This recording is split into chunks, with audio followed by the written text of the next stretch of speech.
Hey guys, Justin Morgan here, and today's video is a little different than what I normally do. My channel deals specifically with weightlifting and as it applies to, weightlifting and health and general diet, and as it applies, as a vegan and as a raw vegan, or somebody following a diet based around raw fruits and vegetables, nuts and seeds. And but today's question, I got a really good question from one of the subscribers that I like to talk to when he comments, and he asked a good question. He said, "What are your thoughts on Jesus eating fish and drinking wine? What about Peter's vision of all food animals being clean, or about God's use of animals as atonement devices?" And that was kind of a complicated question to try to answer, or give my own personal beliefs from the scriptures on, based on, in the form of a comment. So I kind of wanted to make a video about it, even though it's not something that I typically deal with or talk about in these videos. I kind of leave that is a major part of my life for if you know me personally. But it's not something that I usually talk about on YouTube because it's just not what my channel deals with. But nevertheless, today is going to be different. So if you're not interested in that, or you think that might offend you, then please turn off the video now, because I don't want to have like these heated debates or any kind of thing like that on my YouTube channel. I won't respond to you if that's what you're looking for. But here are my opinions from the scriptures and from my own personal beliefs. And that is that the first question that I want to look at, even these questions aside, is they ask God's use of animals as atonement devices. Now, if we go back in the book of Genesis and look at what God designed for man, there was no death. There was no death in the Garden of Eden at all amongst animals. We ate plants. And death did not enter until God sacrificed an animal for Adam and Eve. He had told them that in the day that you do this, you shall surely die. If you sin before me, the day that you do that, you shall surely die. But as far as his food, the food of man, the Bible says in Genesis 1, chapter 29, "Then God said, I gave you every seed-bearing plant on the face of the whole earth, and every tree that has fruit with seed in it, that will be yours for food. And to all the beasts of the earth, and all the birds of the sky, and the creatures moving along the ground, everything that has breath of life in it, I gave every green plant for food." And it was so. So in Genesis, in the Garden of Eden, man and animals for that matter, did not eat other animals. I don't know how that looked or how that played out. I know that much changed in terms of what happened following that, the fall of man. We know that when Adam and Eve both ate, the Bible says that Eve ate of the tree and turned to her husband who was with her. So Adam could have stopped Eve at any time. They ate, and the Bible says that they saw that they were naked. So previously, for whatever reason, they didn't even know that they were naked. So there was a huge change, even physically, that happened within them. And because God charged Adam and Eve with governing the animal kingdom, I think that change was passed on to the animals. So, if you're asking my personal beliefs, I believe that we have a strong indication there that even the animal kingdom changed into a more carnivorous nature that we see them as now. And I know that you might think that sounds crazy, but I've sat and read the scriptures a lot and given a lot of thought to what might have happened there. The Bible doesn't specifically say, so it doesn't really matter. It doesn't change, I guess, anything. But so when we look at the sacrificial system, or the fact that God chose to sacrifice animals as atonement for man's sin, we have a different perspective today than what they had then. Today, it may not even matter to us that God chose to sacrifice animals, because we don't care about animals. People, they don't think about it. But to Adam and Eve, there was no death. There was no the idea of these animals, that the Bible says that Eve even spoke to the animals. The snake, the serpent, came up to it. It says it was more subtle than any beast of the field. And it said to her, "Woman, has not God said that you shall not eat of the fruit of the tree, eat of the fruit of the trees?" So it was speaking to her. That's what the Bible says. I couldn't make this stuff up if I wanted to. So they communicated verbally, even with the animals there.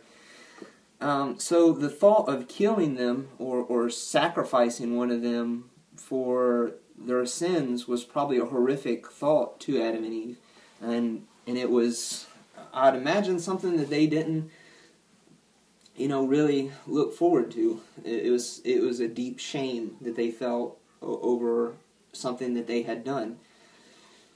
So as far as the sacrificial system goes, that's as far as I can really say. I know.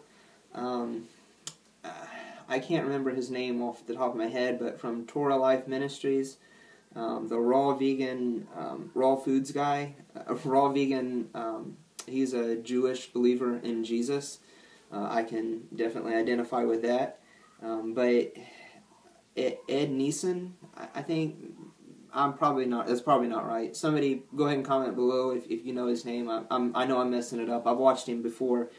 But he has a lot that I know to say about the sacrificial system and God's use of animals in that. And he would probably be a better source than me. So look him up, and I know it's Torah Life Ministries and Paul Neeson. Sorry, I got it. It's Paul Neeson. But he has a lot to say about that, so you might check out his resources if you're interested in that. And then the other questions were, what about Peter and the animals coming down? That's from the book of Acts. God showed Peter a vision of animals, all kinds of unclean animals. Now, Peter, like Jesus and all of his disciples, were Jews. They did not, we didn't keep in the mitzvot, in the scriptures, the law, the holy laws.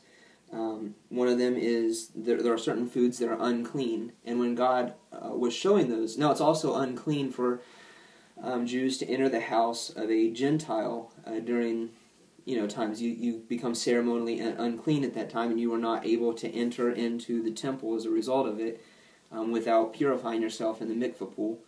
So what God was doing when He showed Adam the animals on the sheet, Jasper tried to jump up, he didn't quite make it, coming down out of heaven, and He said, "Peter, kill and eat."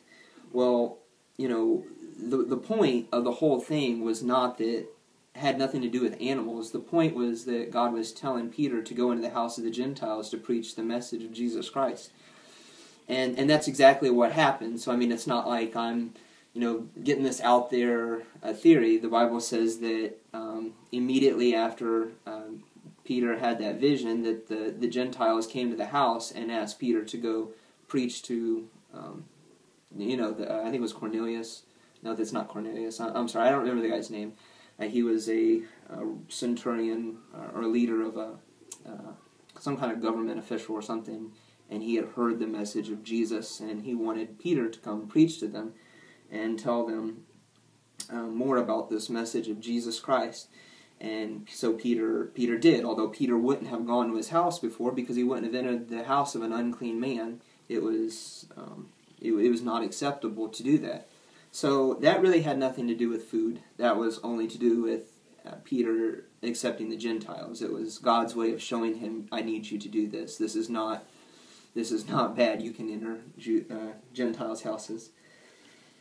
And then the last part of the question was, what about Jesus eating fish and drinking wine? Now, as we read in Genesis, God's choice for man was not to eat animals. And I don't know a lot about that particular, about Jesus and what He chose to eat. I've heard people say that He didn't actually eat fish. It was something else. But at the same time, when you read through the Gospels, it says that He ate fish, and I don't know of any other meaning for that. It says that the men that He chose were fishermen, and they caught fish with nets and boats, which strongly makes me think that they were legitimately fish, like the fish that we use today, the fish that are swimming around in the sea, the animals. And so I see no reason. I think that anyone that's saying that he was not legitimately eating fish are kind of kidding themselves, or drawing something that just isn't there. So Jesus did eat fish. Now, I've said before that I would, if it was me, before I would die, I would probably eat an animal. And in the case of like fish, they may have access to food sources that we just can't get to. Where, in that case, I know Freely was being interviewed, and she said something that was really good that I really appreciated, which was that if there's animals that you could eat, then just follow the animals around, find out what they're eating, and you could eat that food, and that makes sense to me. I identify with that. But in the case of fish, you may not be able to do that. So maybe it was just that there was no other food source. I know in the case of wine, water was not particularly usable at that time, so wine was the primary drinking source. It was actually, as a liquid, it was the primary source of consumption. There is no cases that we read of in the scriptures where Jesus became drunk. And in fact, we know that he drank much less wine than his disciples, because when they prayed with him in the garden, it said that they kept falling asleep. And he would wake them and say, "Can you not even pray with me for an hour?" So I really don't know how to do that. He ate a lot of bread. I know he liked figs, because he walked up to a fig tree and cursed it because it was not yielding figs. And then with the fish, I don't know, I guess he just ate fish. Maybe he didn't have a lot of other food sources. I have no idea, but I do know what God intended for man, and that's what I try to strive for, and that's what I do, and I have access to a lot of foods that Jesus and his disciples probably didn't have then. So that's all that I could really share with you as far as what I know. Hopefully you found that informative if you cared about that kind of thing, and I appreciate you guys watching. Have a good one.